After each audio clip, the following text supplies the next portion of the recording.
Chapter 19. The Lord said to Moses and Aaron, This is a requirement of the law that the Lord has commanded. Tell the Israelites to bring you a red heifer without defect or blemish, and that has never been under a yoke. Give it to Eleazar the priest. It is to be taken outside the camp and slaughtered in his presence. Then Eleazar the priest is to take some of its blood on his finger and sprinkle it 7 times toward the front of the tent of meeting. While he watches, the heifer is to be burned, its hide, flesh, blood, and intestines. The priest is to take some cedar wood, hyssop, and scarlet wool and throw them onto the burning heifer.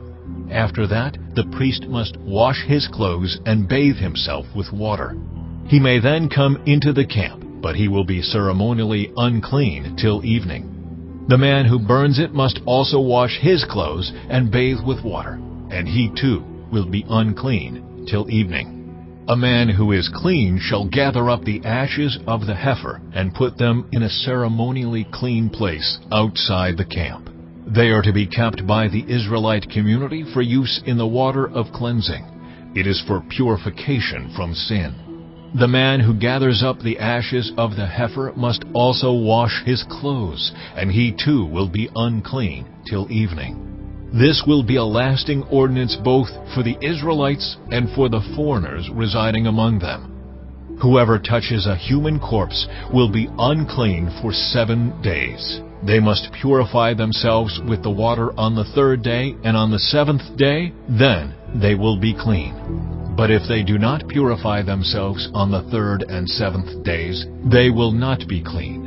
If they fail to purify themselves after touching a human corpse, they defile the Lord's tabernacle. They must be cut off from Israel. Because the water of cleansing has not been sprinkled on them, they are unclean. Their uncleanness remains on them. This is the law that applies when a person dies in a tent.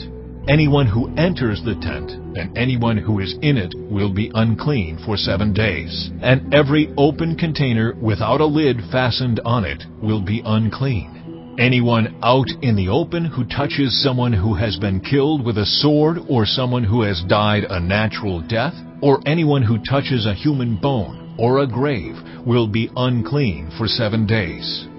For the unclean person, put some ashes from the burned purification offering into a jar and pour fresh water over them. Then a man who is ceremonially clean is to take some hyssop, dip it in the water, and sprinkle the tent and all the furnishings and the people who were there.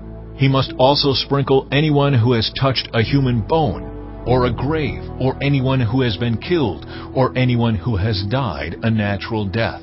The man who is clean is to sprinkle those who are unclean on the 3rd and 7th days, and on the 7th day he is to purify them. Those who are being cleansed must wash their clothes and bathe with water, and that evening they will be clean. But if those who are unclean do not purify themselves, they must be cut off from the community, because they have defiled the sanctuary of the Lord. The water of cleansing has not been sprinkled on them, and they are unclean. This is a lasting ordinance for them. The man who sprinkles the water of cleansing must also wash his clothes, and anyone who touches the water of cleansing will be unclean till evening.